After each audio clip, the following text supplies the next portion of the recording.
Bismillahirrahmanirrahim. Assalamualaikum warahmatullahi wabarakatuh. Alhamdulillah. Wassalatu wassalamu ala sayyidina Rasulillah. Sayyidina wa maulana Muhammad ibn Abdullah wa ala alihi wa ashabihi wa mawalah amma ba'd. Subhanaka la ilma lana illa ma 'allamtana innaka antal alimul hakim. Rabbi antiqni bil huda wa alhimni taqwa wa alhiqni bis salihin. Hadirin wal hadirat yang dimuliakan oleh Allah, alhamdulillah. Hari-hari peringatan lahirnya baginda Nabi udah makin dekat lagi. Alhamdulillah kita masih bisa ketemu lagi sama bulan Maulid, bulan yang betul-betul dirindukan oleh seluruh umat Islam. Bulan di mana kita bakal dengar lagi tentang sosok mulia baginda Nabi, seperti apa perangainya, seperti apa akhlaknya, seperti apa tutur katanya, seperti apa kebaikannya. Kita belajar dari beliau. Dan memang beliau diutus untuk itu. Nabi bilang innama ana rahmatun muhdat. Sesungguhnya saya ini adalah rahmat yang Allah hadiahin bakal kita. Bakal kalian maksudnya kata Nabi. Ana rahmatun muhdat. Saya ini adalah rahmat yang Allah hadiahin buat kalian. Kalau kita mau baca dan mau pelajari, mau dengerin tentang bagaimana Nabi, wah dahsyat dah. Ini bakal banyak nih di mana-mana al-masajid wal musallayat wal majalis wal buyutat, masjid, musala, majelis, rumah-rumah, di mana-mana. Semuanya ikut peringatin Maulid Nabi. Dari Masjid Istiqlal, masjid yang ada di Istana Negara, sampai musola-musola di kampung-kampung. Semuanya nggak ada yang mau ketinggalan, ikut memperingati. Nah, alhamdulillah. Hari ini kita mau membahas pembahasan berikutnya, judulnya As-Sakha. Ini pembahasan yang dahsyat. Sakha itu dermawan tingkat tinggi. Sakha itu dermawan ketika seseorang memberikan hartanya kepada orang lain tanpa diminta. Tiba-tiba ngasih aja begitu. Ini tingkat tinggi. Ma ba'athallahu nabiyyan illa sakhi. Allah tidak pernah mengutus nabi kecuali pasti punya sifat ini nih. Nabi pelit kagak enak ya. Nabi pelit enggak enak. Jadi kayaknya umatnya rada segan begitu. Ya, ikut kayak modelan kayak begitu enggak dah. Tapi kalau sakhi dermawan, bahkan memberi sebelum diminta, ini dahsyat. Ini adalah sifat yang sangat-sangat utama dan mulia, terpuji, karena itu bukti adanya hubungan antara hati yang memberi dengan yang diberi. Kalau kita nyumbang bakal Maulid, dahsyatnya apa? Kita berbuat baik sama orang, yaitu Rasulullah yang punya sifat sakhi. Sebelum kita minta aja dia udah ngasih terus, apalagi kita baik. Bayangin betapa banyak nanti kebaikan yang bakal Allah kasih buat kita. Nabi Muhammad kagak pernah yang namanya utang budi. Terus kita baik nyumbang kegiatan maulidnya Nabi, terus Nabi kagak balas, nggak mungkin. Nggak pernah Nabi utang budi, nggak tahu cara balas budi, nggak tahu, nggak bisa. Pasti Nabi orang yang paling pandai dalam membalas kebaikan orang lain. Nabi kalau ngasih kagak takut miskin. Ada berapa? Habisin semuanya. Kagak takut miskin. Ada orang datang gedek banget sama Nabi. Benci banget dia sama Nabi. Mau ngebunuh Nabi. Datang tuh mau niat mau nyakitin Nabi, kalau bisa bunuh Nabi. Begitu ketemu sama Nabi, pandang wajahnya Nabi begitu. Terus orang ini minta, "Wah, ya Muhammad, itu kambing sebanyak itu di bukit, di antara dua bukit itu punya siapa tuh?" "Oh, itu punya saya. Saya mau minta. Kata Nabi, ambil. Ngasih nggak pernah takut miskin karena tahu bahwasanya setiap orang yang memberi akan mendapatkan ganjaran dari Allah Subhanahu wa taala. Kata Allah bilang dalam hadis qudsi, agama Islam ini telah saya relakan sebagai agama yang dipegang oleh umat manusia, maka upayakan dua hal wahai umat manusia. Yang pertama, jadilah kamu dermawan. Setelah kamu pegang agama ini, kalau kamu pelit, romannya kagak pantas begitu. Orang beragama Islam pelit, ya gimana sih? Nabinya baik banget, nabinya dermawan banget. Wa husnul khuluq, dan akhlak yang baik. Baru dia muslim sejati. Baru dia dikatakan sebagai orang yang benar-benar berpegang terhadap ajaran agama Islam. Semampu kita, nggak ada orang sempurna.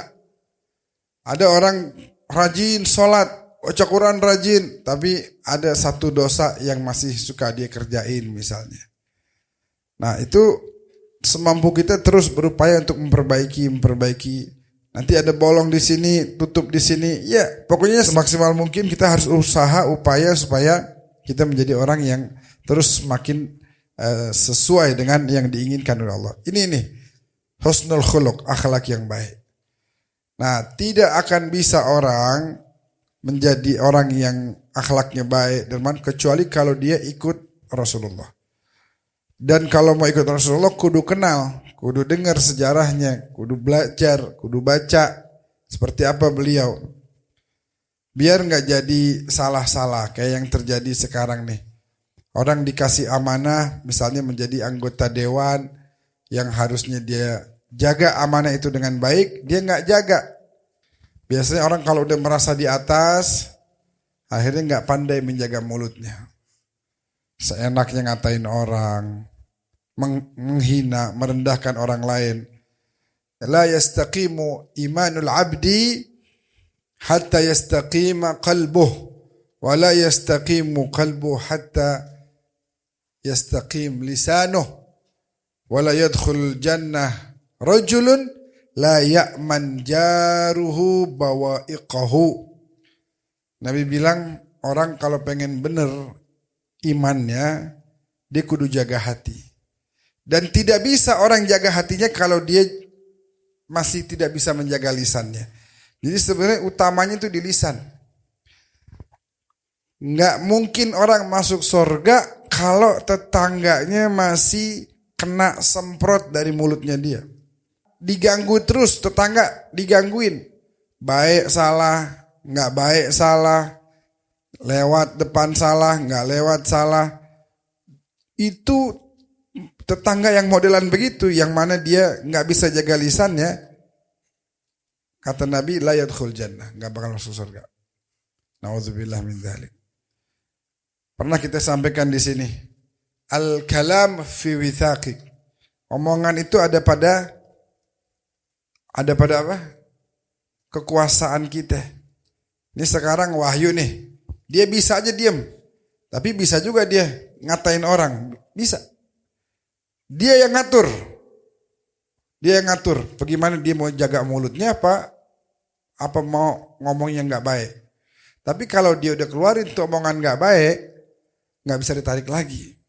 Tiba-tiba Wahyu misalnya minjem duit ke sono kemari, ya orang jadi mulai nggak demen. Itu omongan nggak bisa ditarik lagi. Wahyu nyesel, gue nyesel dah. Jadi orang pada kagak senang nih sama gue nih. Tapi bisa gak tuh omongan ditarik lagi? Gak bisa, orang udah anggapnya udah jelek aja mente. Jaga lisan yang baik. Jangan ngomong yang tidak baik. Jadi intinya kita ikut dengan yang udah Nabi tentuin. Itu aja deh. Kita di sono ke daerah-daerah, ke kampung-kampung, Masya Allah. Orang pada ikut, pada ngerayain juga Maulid Nabi Sallallahu Alaihi Wasallam. Kita senang, kita bahagia. Cuman saya sedih, ada di beberapa tempat tuh ibu-ibu pada ngantri, pada mau salaman sama kita.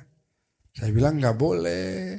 Ya, mohon maaf, bukan muhrim kita. Dalam hadis katakan oleh Nabi, lebih baik kepala saya kena besi panas daripada harus nyentuh tangan orang yang bukan mahramnya.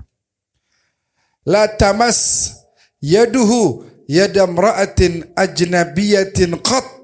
Gak pernah tangan Nabi nyentuh tangan perempuan yang gak mahramnya sekalipun. Sama sekali. Gak pernah. Kalau antum mau baca fikih di bab nikah atau ada juga di bab wudu sedikit. Ini sambil kita benerin istilah kita. Jangan sebut muhrim. Mahram sebutnya. Mahram. Kalau muhrim orang yang berihram. Pakai pakaian ihram tuh disebutnya muhrim. Orang mau umroh, mau haji. Oh ini orang muhrim. Dia lagi pakai ihram. Ada yang bukan mahram tapi jadi halal kayak bini kita. Bini kita kan tadinya bukan mahram. Terus kita nikahin jadi halal. Boleh. Kita pegang tangannya. Boleh gak yuk? Boleh. Boleh. Biar romantis. Benar gak? Nah cuman tadi ya kita jaga. Jangan acara maulid Nabi dirusak dengan hal-hal yang di situ ada maksiat. Saya juga kesian, maksudnya ini polos aja nih ibu-ibu. Dia bilang gak boleh bu, ya mohon maaf. Nabi kagak pernah tuh begitu, jadi saya kagak berani nih. Mohon maaf, kalau yang kecil-kecil yang belum pada balik, boleh dah sini. Kalau mau salaman silahkan. Jadi kita ikut Nabi udah, ikut Nabi. Dan buku fikih semuanya, semua sepakat bahwa memang dilarang. Nah jangan-jangan Wahabi itu kagak demen sama acara maulid karena diantaranya ada kayak gitu-gitunya. Laki sama perempuan duduknya campur. Ya gini kan enak nih. Laki di belah sini, perempuan belah situ. Jangan dicampur-campur duduknya. Itu Wahabi mungkin diantara alasannya begitu. Ngelihat maulid begitu. Laki sama perempuan pada duduk barengan aja itu. Nggak boleh. Jangan rusak kegiatan yang mulia ini dengan hal-hal yang bisa membuat Allah menjadi murka kepada kita. Nabi Muhammad itu beliau lahir di Mekah dan membuat Mekah menjadi Makkah Al-Mukarramah, dimuliakan. Beliau hijrah ke Madinah, berubah tiba-tiba Madinah Al-Munawwarah menjadi penuh dengan cahaya. Ayo tanam kecintaan Nabi di hati kita. Nabi di Mekah tuh Mekah jadi mulia. Nabi di Madinah, Madinah jadi mulia. Kalau Nabi ada di hati kita semua bakal ikutan mulia juga. Itu aja udah. Nah, jangan sampai kita melanggar ya. Melanggar apa yang telah menjadi ketentuan dari baginda Nabi kita Muhammad sallallahu alaihi wasallam. Ini maulid ntar yang bakal kita adain, dia bisa dibilang sukses bukan karena sukses acaranya kenapa? Kagak hujan. Bukan begitu. Itu salah satu, itu nomor sekian tuh, nomor 500. Sukses acaranya kenapa? Makannya enak banget. Makan berkah gak? Berkah gak apa-apa, bagus. Cuman itu nomor 300 itu makanan. Berkah maulidnya Cang Jenal Masya Allah di rumahnya luar biasa. Kenapa? Wah pokoknya berkah banget. Kenapa? Yang ceramah lucu misalnya gitu. Nah ini bukan jadi patokan. Maulid dikatakan sukses dan berhasil ketika yang hadir pas pulang tiba-tiba bisa keluarin air mata karena rindu sama Rasulullah. Wah itu maulid keren tuh. Itu maulid sukses tuh.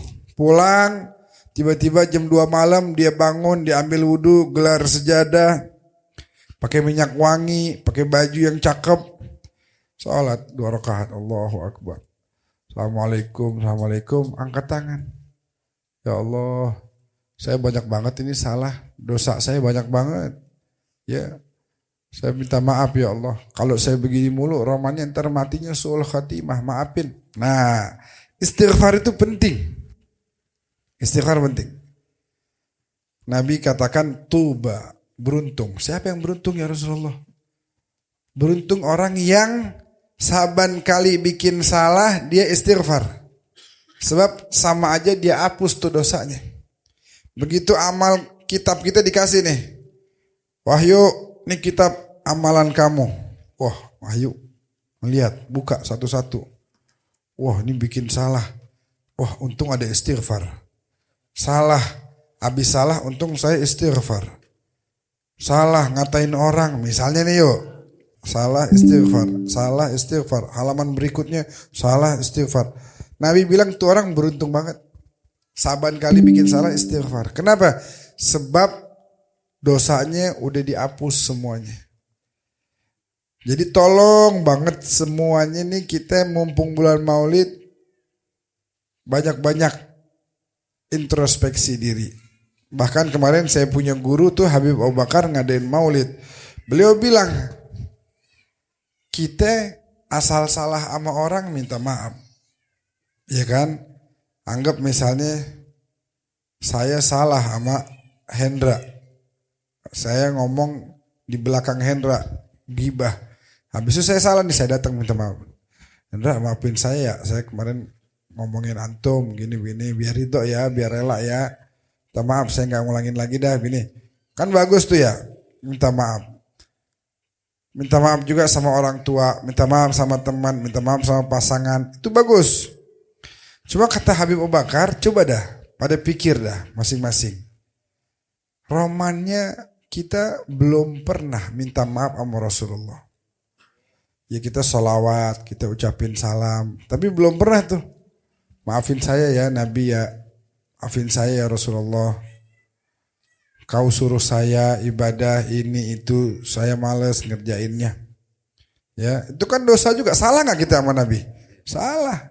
Nabi udah begitu hebatnya perjuangkan ajaran Islam, kitanya langgar terus syariatnya Nabi. Kita lawan terus, Nabi suruh lawan, lawan.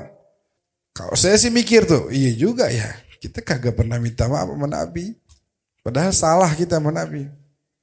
Harusnya minta maaf. Maafin ya Rasulullah, minta maaf. Nabi punya sifat sakha, dermawan. Kita minta maaf, kita berbuat salah, Nabi ikut istighfarin sama Allah. Apalagi kalau kitanya ngaku salah, minta maaf sama Nabi, wah bakal berlipat ganda lagi perhatian beliau kepada kita.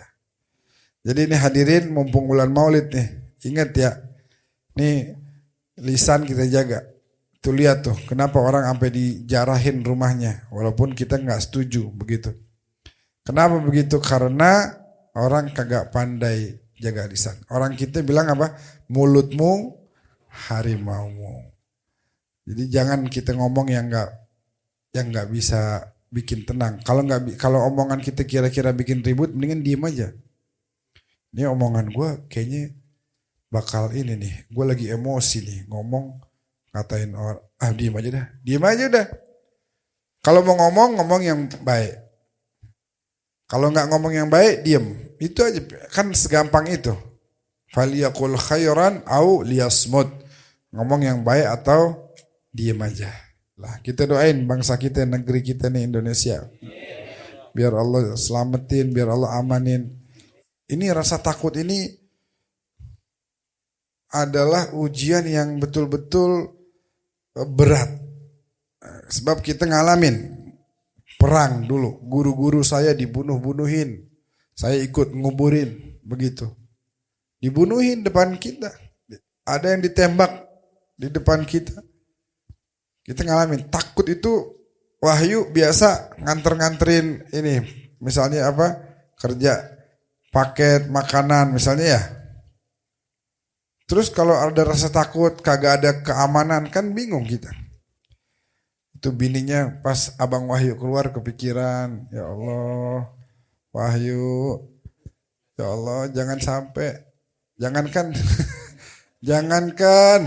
tolong masing-masing mulai jaga diri, syariat jangan dibantah, syariat jangan dilawan, apapun bentuknya jangan langgar syariat. Karena salah satu konsekuensinya ini yang terjadi sekarang, hak orang diambil, ya nggak memperhatikan tuntunan, aturan Rasulullah Sallallahu Alaihi Wasallam. Kan begitu. Sebagian pejabat kita doain biar pada dapat hidayah dari Allah Subhanahu Wa Taala. Amin ya rabbal alamin. Sekian. Assalamualaikum warahmatullahi wabarakatuh.